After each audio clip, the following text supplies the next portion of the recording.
Vamos chegando para mais uma lição Betel e por bondade e graça divina estamos chegando na lição de número 4 desse terceiro trimestre de 2024. Eu sou o Agnaldo, nós somos daqui da cidade de Itaguaí, no Rio de Janeiro. Eu espero que esteja tudo bem com você. Quero te agradecer pela oportunidade de estar entrando na sua casa, no seu carro, seja qual for o ambiente que você esteja nos assistindo, muito obrigado. Caso não seja inscrito, não deixe de apertar o sininho, mas antes de se inscrever, aperte o sininho para que você receba as notificações do canal. Deixa o seu like, o seu dislike, concorda, discorda, acrescente. Afinal de contas, isto é uma sala de aula. Então vamos lá. Nosso tema é a relevância de pertencer e ser membro de uma igreja local. Vamos entender essa questão de igreja. Aqui nós estamos falando de igreja local.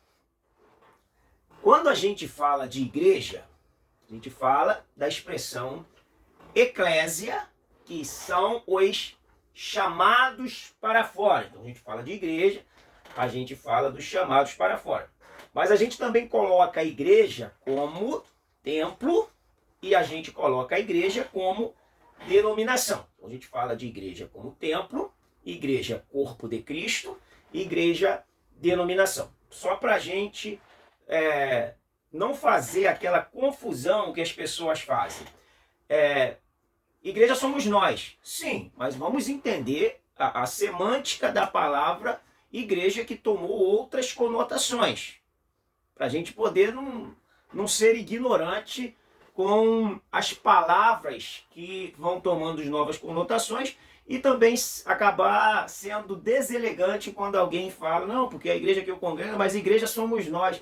Então, vamos entender, usar um pouco mais de inteligência, da nossa inteligência que Deus nos deu, vamos ser mais cognitivos para a gente poder compreender as variantes da palavra igreja. No seu sentido etimológico, sim, igreja é o corpo de Cristo, mas nós temos os outros âmbitos que com o tempo passou a conotar a igreja. Vamos lá.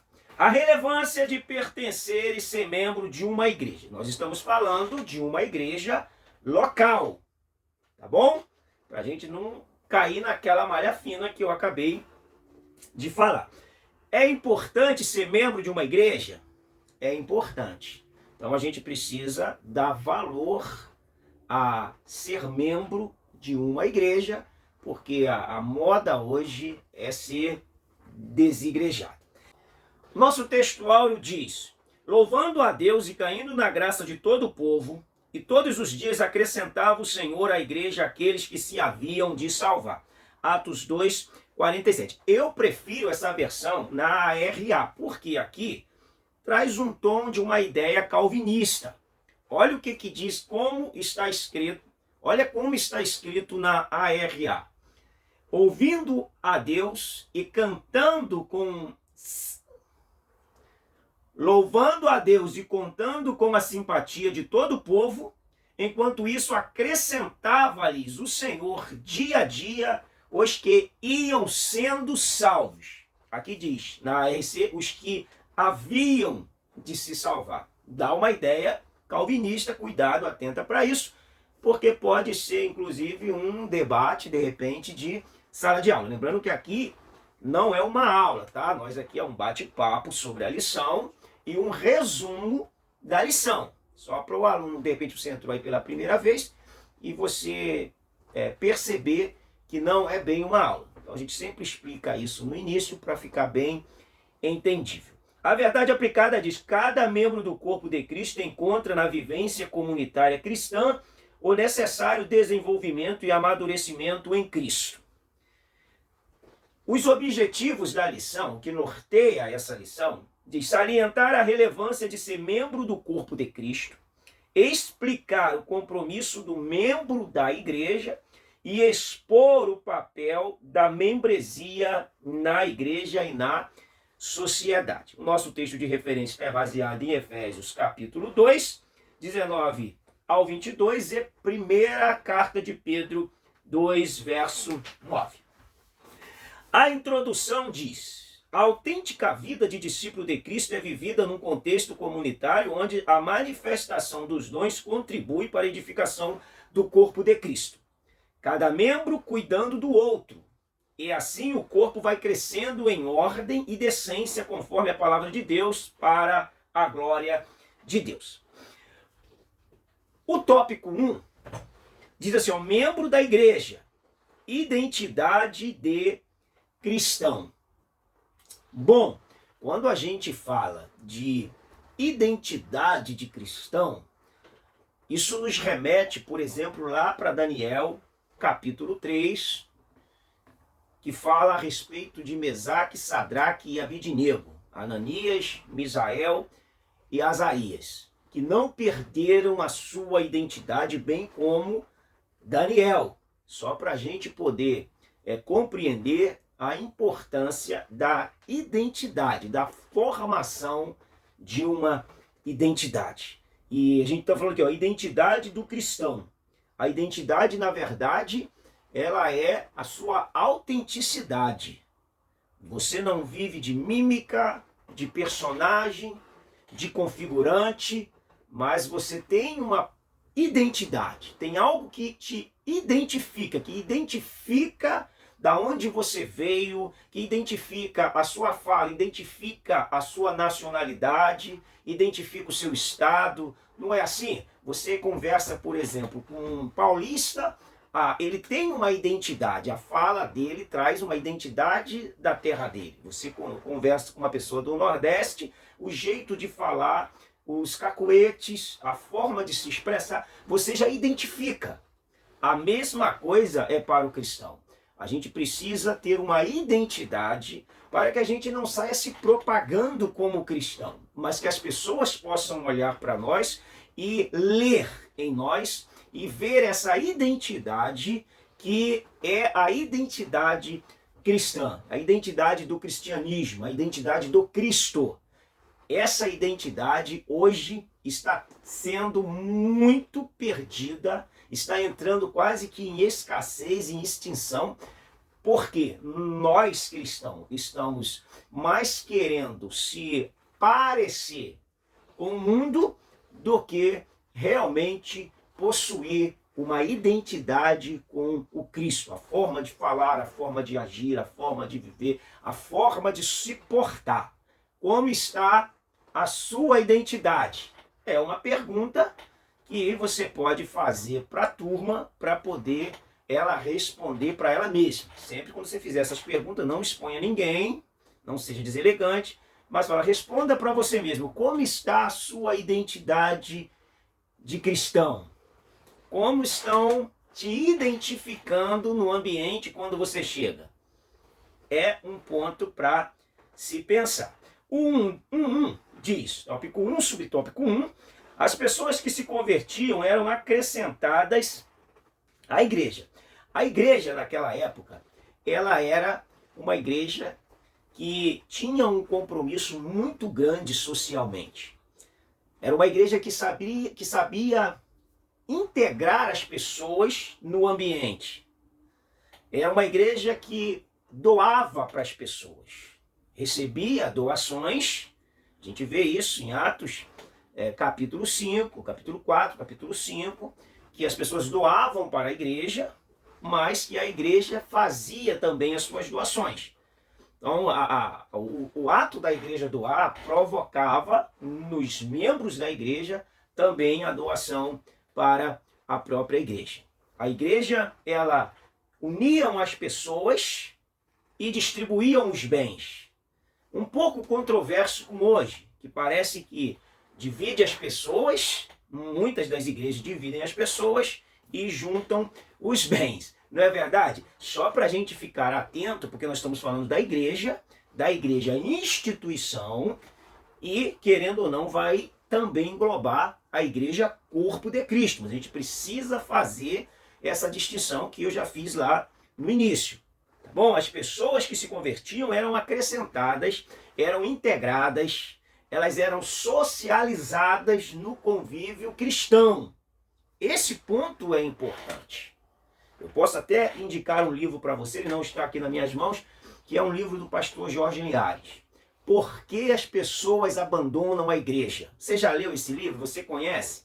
Caso você conheça, eu quero lhe pedir que você deixe um comentário aí. Caso você não tenha lido, vale muito a pena você ler esse livro que é pequeno, mas gigante no seu conteúdo. O tópico 1, subtópico 2, diz a relevância de expressar a fé. A vida cristã se expressa em um contexto de uma igreja. Ser membro da igreja é fundamental a fim de expressar fé em Cristo. Em qualquer lugar do mundo, ser crente é sinônimo de ser ligado a um corpo local. Bem, é ligado a uma igreja, instituição. Quando a gente se converte, nós somos ligados ao corpo de Cristo e passamos a ser membro deste corpo. E congregamos em uma igreja que a gente chama de igreja local ou de igreja visível, que é aquela igreja onde as pessoas estão vendo quando passam. Então, é importante ser membro de uma igreja? É importante. É importante para o seu crescimento, é importante para o seu amadurecimento, é importante para o seu aprendizado, é importante para você crescer no conhecimento, em maturidade, em relacionamento. Então esse convívio de gente precisa de gente.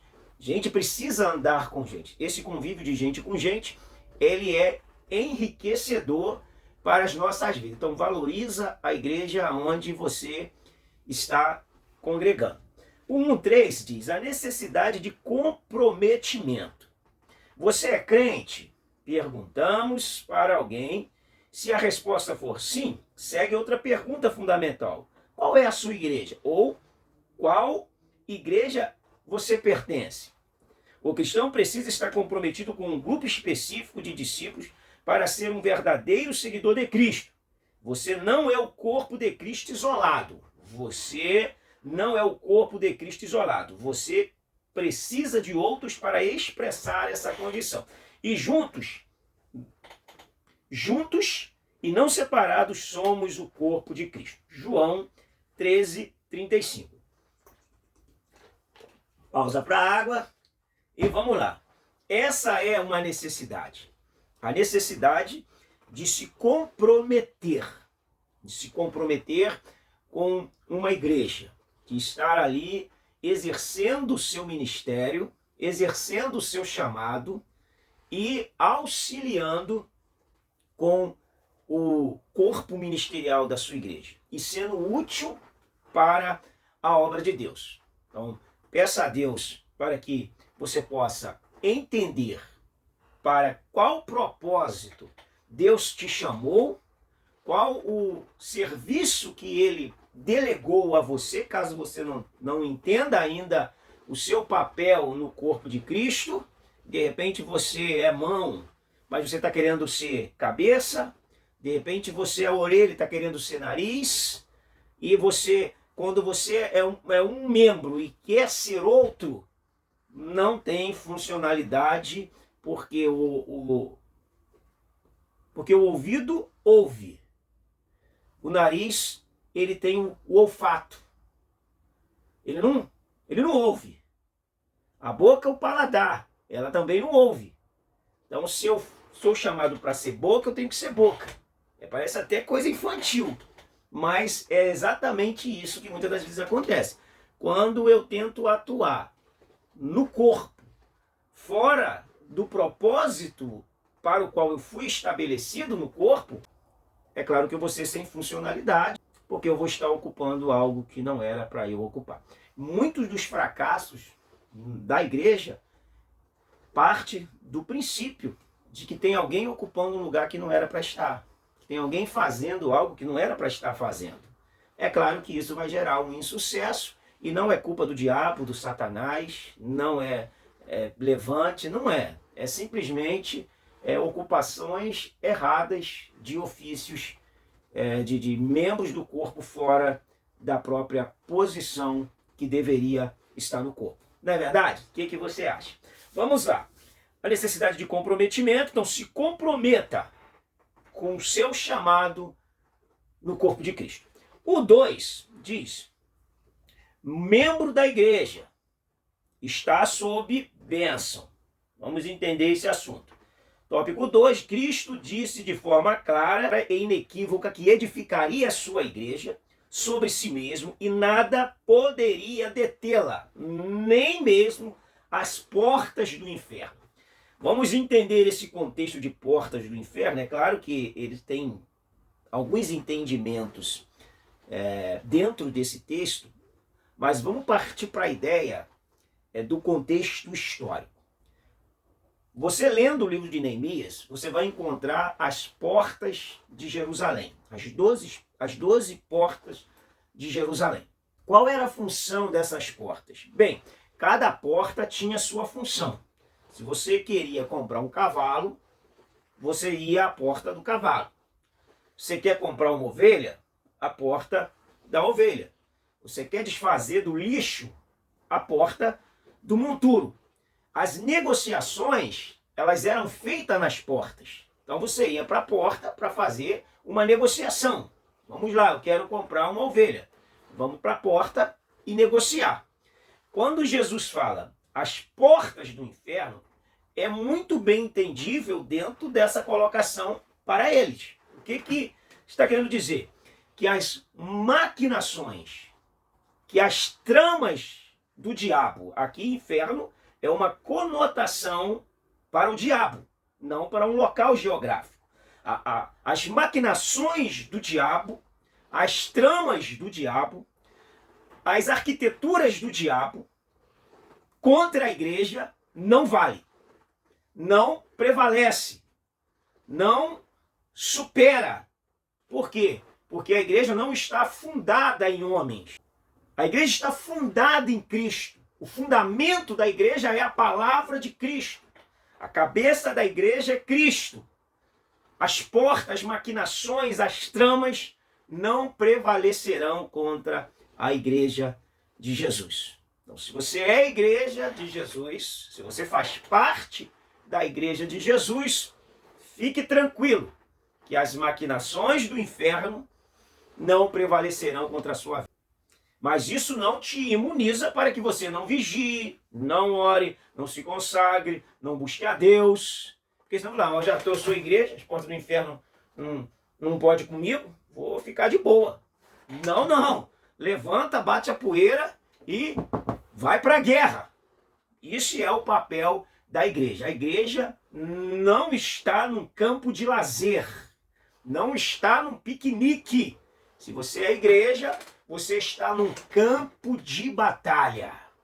É esse lugar mesmo que você está o tempo todo. Ó, alerta, mantenha-se em prontidão.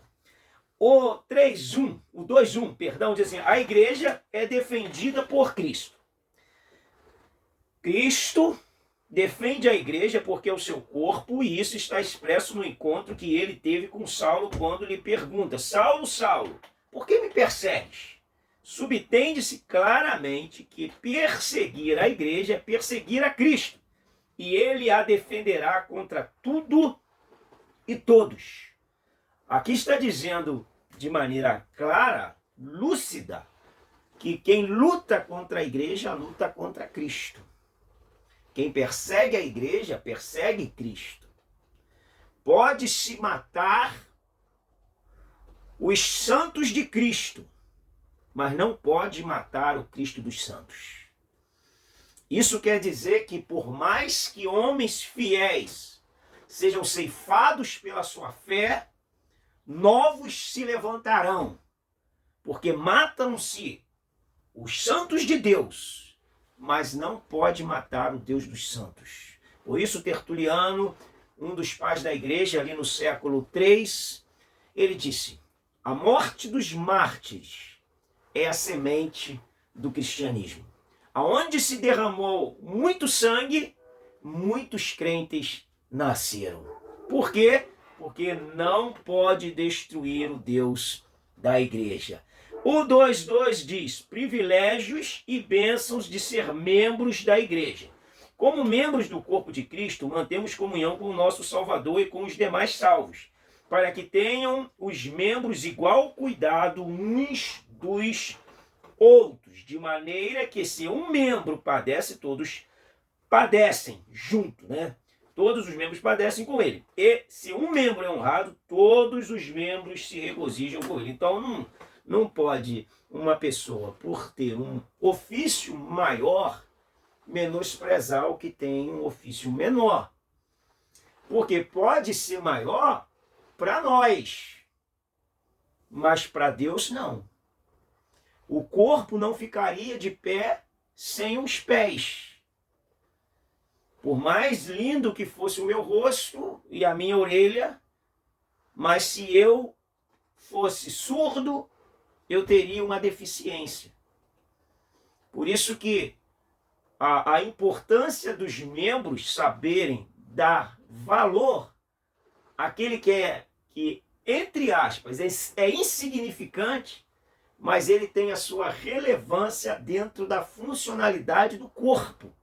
Então não é porque eu sou presbítero da casa de Deus. Não, eu sou. Fala comigo, eu sou o apóstolo. Não, eu sou pastor, eu agora sou o pastor. Eu agora sou o evangelista.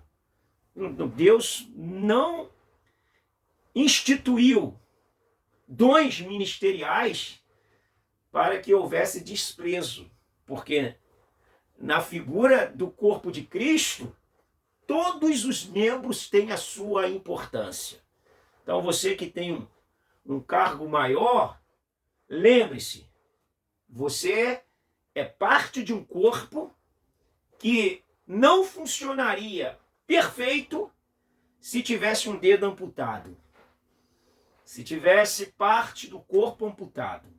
Então aquela pessoa que está lá, que parece ser insignificante, ela tem um papel tremendamente relevante e para Deus ela é um órgão que trabalha dentro dessa funcionalidade para que haja um movimento perfeito do corpo. Para a gente não trocar as marchas e achar que uma pessoa que não tem nenhum ofício, e se ela é do corpo, ela é insignificante. De jeito nenhum. Ela tem muitas relevâncias. E o corpo não funcionaria perfeitamente sem ela. O que você acha disso? Vamos lá. Então é um privilégio ser membro da igreja e privilégio maior ser membro do corpo. A nossa comunhão com o corpo de Cristo faz a gente ter um bom convívio na igreja. Então na igreja corpo e na igreja instituição, tudo vai bem, quando a gente consegue entender a nossa posição. Quando a gente acha que porque nós temos um cargo a mais, nós somos superiores a alguém, nós estamos errados e não entendemos nada do projeto de Deus. Nada, nada, nada. Porque quando foi instituídos os dons ministeriais, eles foram instituídos para que houvesse aperfeiçoamento dos santos. Então quando a gente acha que um ofício ele me faz superior a você, eu não entendi o propósito do meu chamado. Vamos lá, o 2.3 dizia, o perigo de se profanar a igreja. O 2.3, como já dissemos, a igreja não é uma instituição humana, mas corpo espiritual de Cristo que o representa na terra. Portanto, profanar ou manchar esse corpo é ofender e desonrar o próprio Jesus. Em 1 Coríntios 5:5, nós temos aqui o caso do jovem que Paulo diz, seja entregue a Satanás, referindo-se a alguém que cometeu um grave pecado, não se arrependeu e continuava a sua vida indiferente ao ocorrido. Então esse jovem ele tinha um caso, provavelmente com a sua madrasta, e estava vivendo como se nada tivesse acontecendo. Eles não estavam tratando o pecado como pecado. E quando você não trata o pecado como pecado, você o trata de amigo. E o pecado não é seu amigo. O que Paulo faz? Paulo fala para que eles tirassem esse iníquo, esse que pratica a iniquidade do meio deles, e o entregasse a Satanás. Vamos ler para a gente entender esse texto de 1 Coríntios 5. 1 Coríntios 5, o texto diz a respeito disso. 5:5. Entregue a Satanás para a destruição da carne, a fim de que o espírito seja salvo no dia do Senhor. Não é boa a vossa jactância, o vosso orgulho.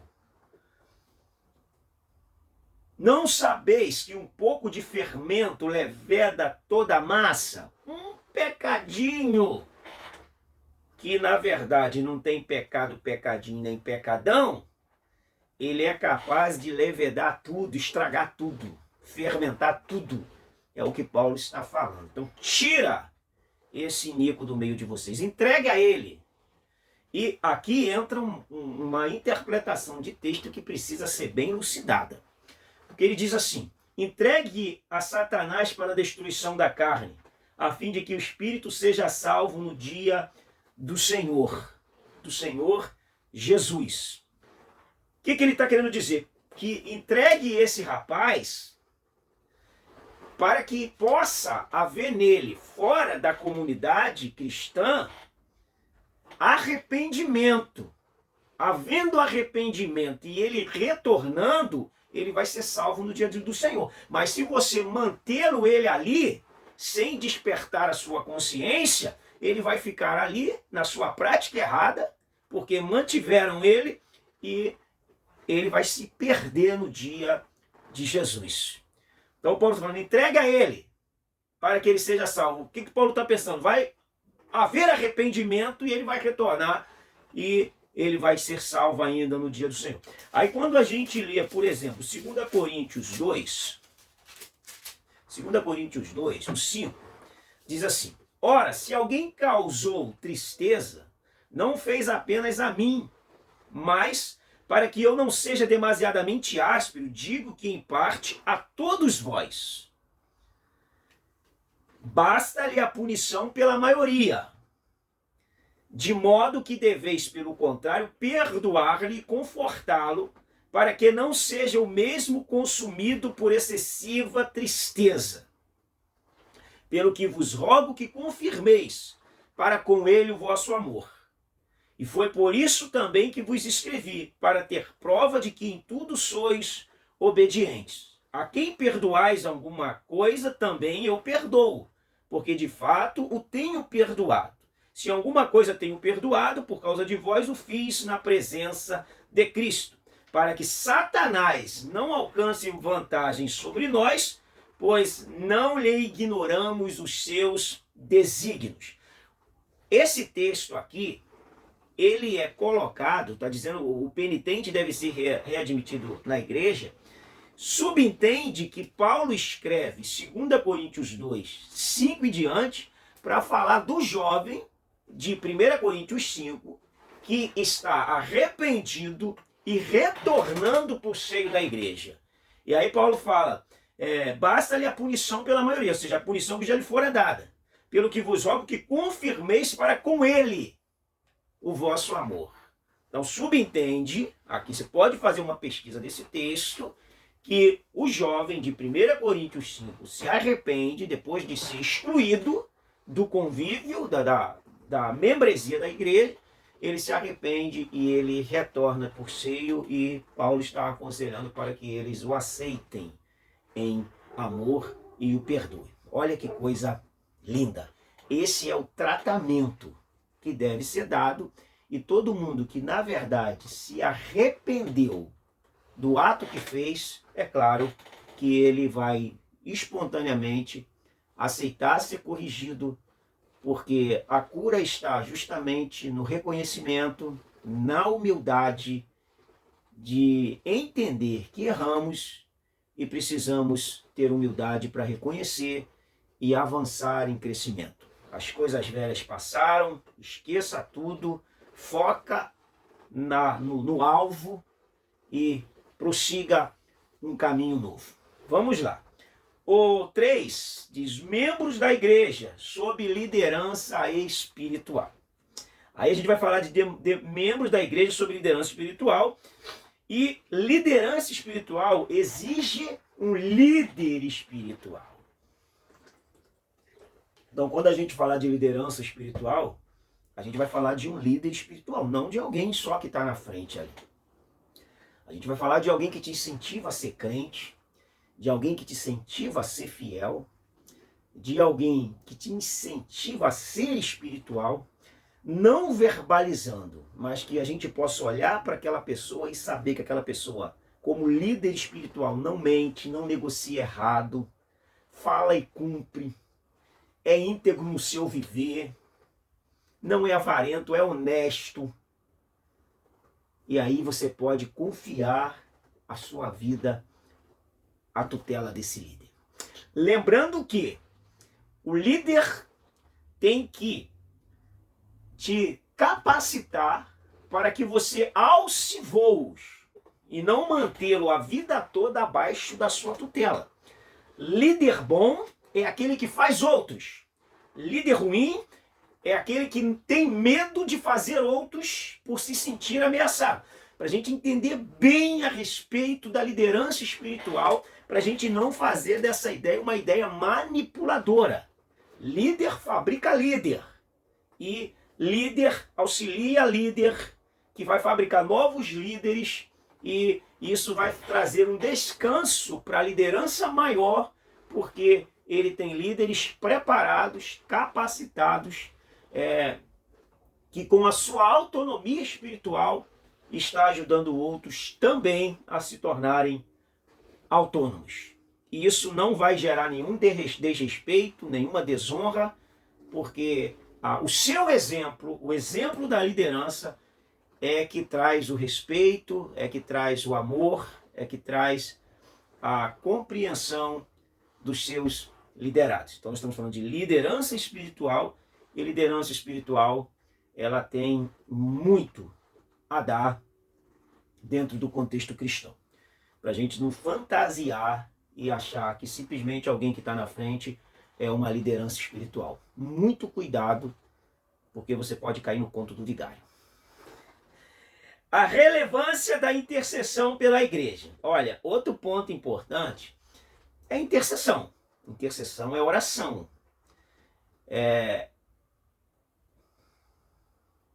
Outro ponto importante é a intercessão. Intercessão, que vai falar sobre alguém que está ali intercedendo, um grupo que está intercedendo, que está em oração, a gente não pode colocar alguém que não gosta de oração. Quando a gente fala de intercessão, a gente tem que colocar alguém que realmente tem compromisso com Deus e com a oração.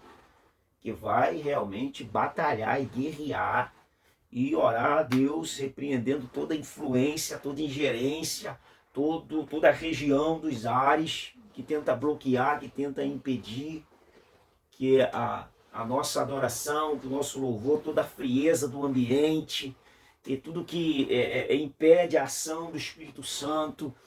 E isso aí é uma coisa funcional quando tem pessoas sérias fazendo isso. Não alguém avulso que está ali e que quando vai para a sala da intercessão, ao invés de interceder pelo propósito, porque isso é um propósito, ele vai orar por tudo, menos para o alvo que está estabelecido ali. Por isso que essas questões precisam de treinamentos. E se não tiver treinamento, não pode nem falar de quem está fazendo errado. E aí nós estamos falando de liderança espiritual. Liderança é alguém que orienta o voo. Que orienta o voo, não é alguém que bota na gaiola. Quem bota na gaiola não é liderança, é manipulador. A gente está falando de alguém que orienta o voo.